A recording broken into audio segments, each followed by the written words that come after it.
Vamos a empezar hoy día hablando acerca del contexto. Un momentito, vamos a acomodar aquí. ¿Ven la pantalla? Sí, ¿no? Vamos a comenzar con el Sí, contexto sí. y vamos a ver los diferentes tipos de contexto que tenemos para poder estudiar la palabra de Dios. El primero de todos es el contexto bíblico. Luego tenemos el contexto lingüístico, histórico, cultural y geográfico. Vamos a analizar cada parte de estos que vemos aquí. Obviamente por cuestiones de tiempo, debido a las fallas que hemos tenido, no hemos podido empezar desde un principio con estos contextos desde el momento en que empezó la hora, pero bueno, vamos a ver cuánto podemos avanzar. Vamos a empezar con el contexto bíblico y tenemos en el contexto bíblico lo que se conoce como el contexto próximo y el contexto remoto. ¿Qué quiere decir esto, no? El contexto próximo no es otra cosa más que el versículo anterior y el versículo posterior, o versículos anteriores y posteriores. Es decir, si yo tengo, por ejemplo, Juan 3:16, por decirlo, ¿no? Los versículos anteriores serían Juan 3:15, 3:14 y los posteriores serían 17, 18, ¿no? Juan 3:17, 18. O los versículos más anteriores, ¿no? No necesariamente 2 o 3, sino pueden ser tal vez todo el capítulo entero. ¿Y qué hablamos con el contexto remoto? Todo aquel contexto que no tiene que ver necesariamente con lo más cercano al versículo que estamos estudiando. Volviendo al ejemplo de Juan 3:16, si nosotros vemos a Juan 3:16, tenemos como contexto remoto el libro de Juan, los capítulos anteriores de Juan, es decir, si estamos hablando de Juan 3, hablaremos de Juan 2 tal vez, o Juan 4, si es que nos ayudan en contexto. Hablaríamos del libro entero de Juan, del Nuevo Testamento. En el caso vamos acortando mejor, hablaríamos de los evangelios, y luego ya estaríamos hablando de lo que es el Nuevo Testamento y ya en la Biblia entera, ¿no? Es por eso que cuando nosotros analizamos el contexto bíblico, tenemos que analizar no solamente la palabra, sino también el versículo, el capítulo, el libro, la Biblia. Sabemos que ya cuando vamos avanzando, conforme vamos avanzando, se va haciendo más complicada la cosa, porque ¿cómo sabemos qué cosa quiere decir el contexto del libro? ¿O qué cosa quiere decir el contexto de la Biblia entera? Es por eso que cuando nosotros nos abocamos a la tarea, disculpe, cuando nosotros nos abocamos a la tarea de estudiar la Biblia, obviamente no pensamos que vamos a entender la Biblia al momento en que la empezamos a leer. La Biblia es un libro que se estudia toda la vida y por ende no se puede entender por el simple hecho de que yo empiece a leerla ahora, ¿no? No la vamos a entender de esa manera. Es por eso que para poder entender la Biblia tenemos que ir estudiándola poco a poco, poco a poco.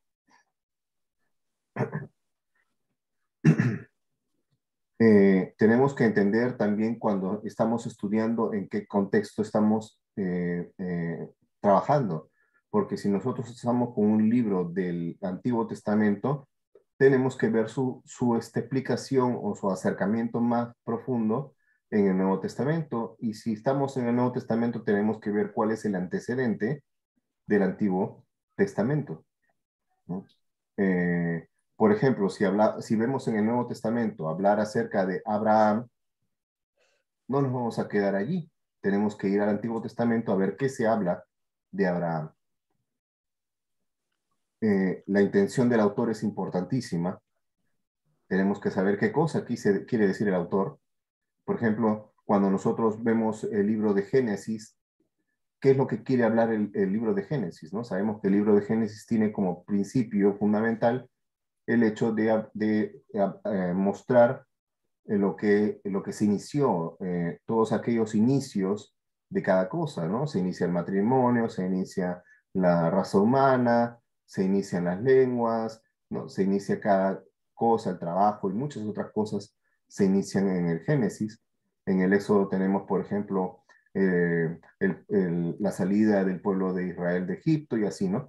Cada uno de estos libros tienen una intención, una idea, un deseo del autor de querer expresarse. Y eso hay que conseguirlo, hay que ubicarlo. Hay materiales, hay libros que ya nos ayudan con ese trabajo, ¿no? Hay materiales muy buenos, auxiliares bíblicos, manuales bíblicos, que nos ayudan ya con ese trabajo, nos facilitan la opción de poder conseguir que esto de saber la intención del autor se logre más rápidamente. Lo mismo pasa con el tema clave del libro, ¿no? Cada libro, así como tiene una intención del autor, también tiene un tema clave. La intención de qué es lo que quiso decir el autor cuando se escribió este libro. El libro no solamente se escribió, como dice segunda de Pedro 1:21, no se escribió porque al autor se le dio el deseo de escribir, ¿no? Hoy estaba yo sentado ahí tomándome una Coca-Cola y se me ocurrió escribir Jeremías, ¿no? Jeremías fue escrito inspirado por el Espíritu Santo y el autor principal, que es el Espíritu Santo, quiso decir una cosa específica en ese libro que no lo dice en otros libros o que lo dice de otra manera en otros libros. Entonces hay que buscar la idea, el tema clave de lo que se quiere decir en ese libro. Lo mismo también para el Testamento y sobre todo para toda la Biblia. Hay que entender que cuando leemos la Biblia no es 66 libros aislados. La Biblia es un todo. La Biblia es armoniosa. La Biblia es una unidad. Por lo tanto, cuando estudiamos la Biblia no podemos pensar de que estamos leyendo, solamente me pongo a leer Apocalipsis tal vez, o Daniel, o me pongo a leer, no sé, Jeremías, o me pongo a leer Génesis, y ya con eso me doy por sentado. No, la Biblia debería leerse completa. Todos los 66 libros nos van a dar la idea específica de lo que el autor principal, que es Dios, nos quiere transmitir a través de, de su palabra. Es por eso que el tema clave del Testamento y sobre todo de la Biblia entera es fundamental para poder entender el tema clave del libro, la intención del autor y qué es lo que quiere decir pues este versículo que nos está sacando canas verdes, ¿no? Cuando lo estamos tratando de entender. Es por eso que volvemos a hacer hincapié en la armonía de la Biblia. La Biblia es un todo, entendámoslo eso. Por eso se llama Biblia, porque es un todo. No es solamente un versículo aislado el que queremos entender. Estamos queriendo entender toda la Biblia, toda la Biblia. Por eso que tenemos que tener muy en cuenta estos principios. Y sobre todo tener las preguntas clave. Las preguntas clave son importantes. ¿Qué? ¿Cómo? ¿Cuándo? ¿Dónde? ¿A quiénes?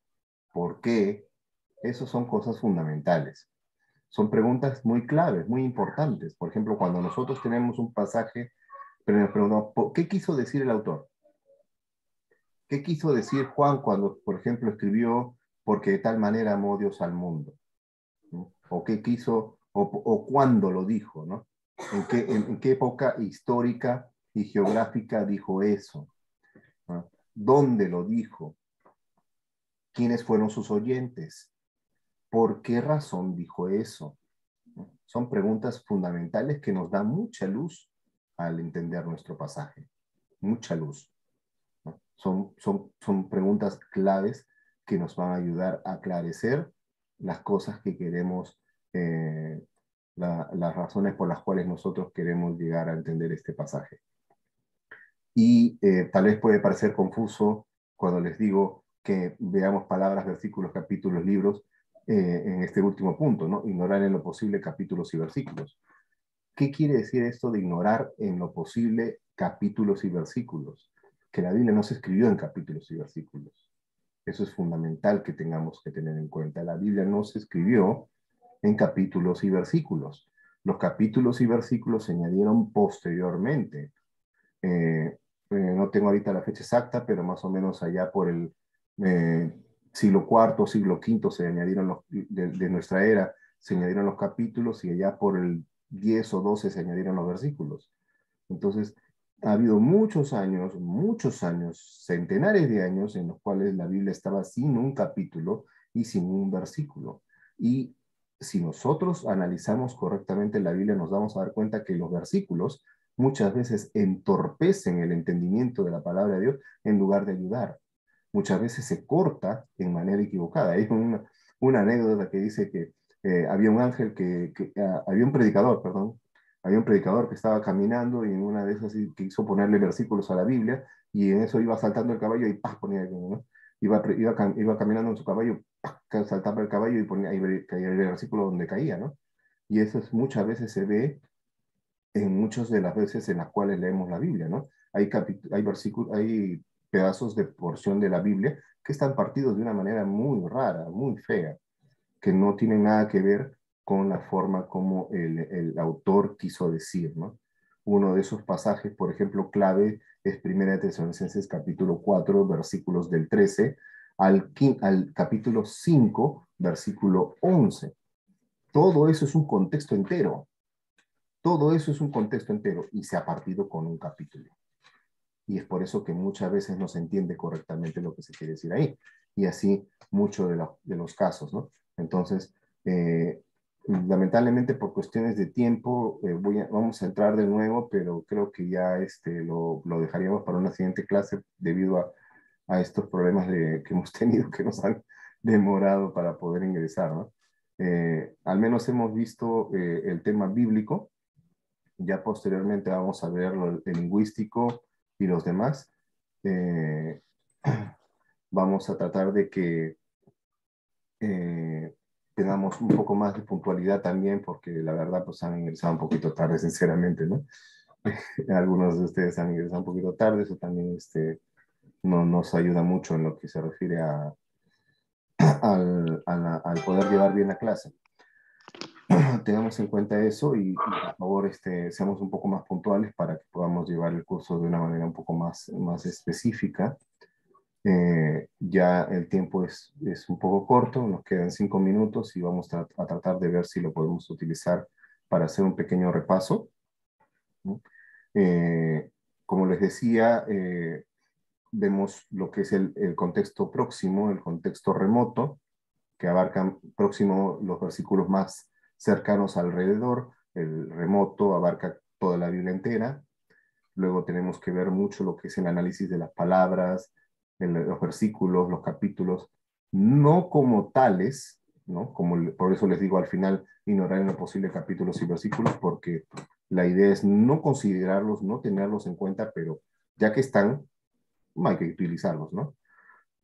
Y luego principalmente el libro, ¿no? Saber qué es lo que el libro entero quiere decir, porque muchas veces si no se entiende la intención del autor, no se entiende lo que el autor quiso decir allí. Muchas veces cuando no entendemos qué es a quiénes quiso de hablar el autor, a veces aplicamos un versículo para todo, ¿no? Este versículo es para esto, pero ¿y qué quiso decir el autor? ¿Se lo quiso decir a ti? ¿Se lo quiso decir a otras personas? ¿Cuáles fueron sus oyentes originales?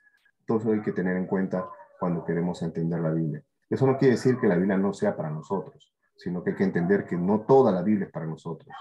Hay porciones de la Biblia que fueron escritas para personas específicas y eso nos va a ayudar a entender y luego ya de ahí sacamos una conclusión y eso sí puede ser útil para nosotros.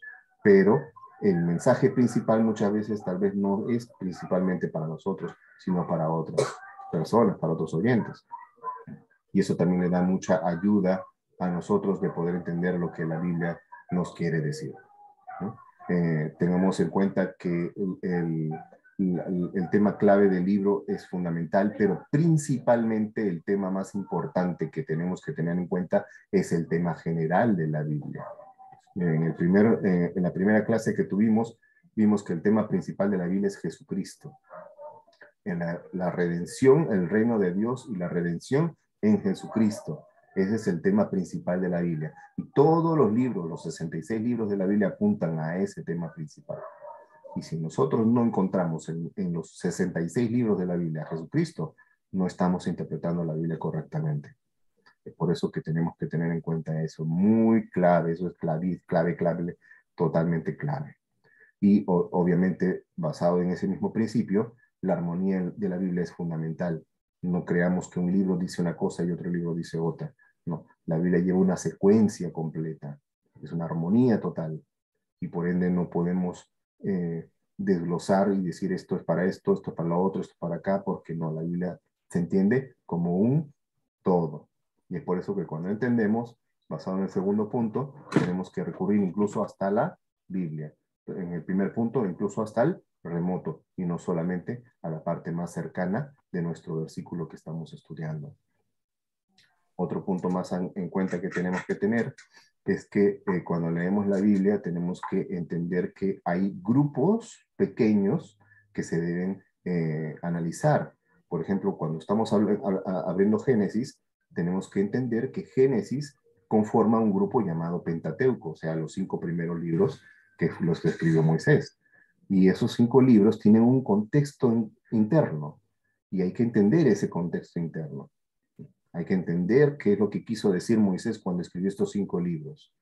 Igual también cuando leemos los libros de Samuel, Reyes y Crónicas, tenemos que entender que se está hablando de la monarquía del pueblo de Israel y que esa monarquía lo que está haciendo es dándonos un alcance más grande del reino de Dios. Y así también, por ejemplo, cuando vemos a Mateo, no podemos agarrar a Mateo y sacarlo de todo el resto, o a Marcos y sacarlo de todo el resto, no. Cuando vemos a Mateo o a Marcos, lo metemos dentro de los 4 evangelios, principalmente de los 3 primeros que se les conocen como los evangelios sinópticos. Eso nos va a ayudar mucho a entender, porque una cosa dice Mateo, otra le añade Marcos, Lucas tal vez no lo dice, pero por Mateo sí, y así vamos a tener un alcance mucho más específico de lo que nos quiere decir este caso, este pequeño grupo de libros del Nuevo Testamento. Igual también, por ejemplo, si queremos entender las epístolas, tenemos que tener el contexto histórico del libro de Hechos, que muchas se forman allí. Entonces eso nos va a ayudar también a entender por qué Pablo dijo es tal o cual cosa en la epístola, porque nos hemos repuntado o nos hemos remontado al caso del libro de Hechos, ¿no? Que nos da un contexto histórico y cultural muy precioso para poder entender correctamente las epístolas, tanto paulinas como las generales y las otras, los otros libros más, ¿no? Inclusive hasta el mismo Apocalipsis tal vez no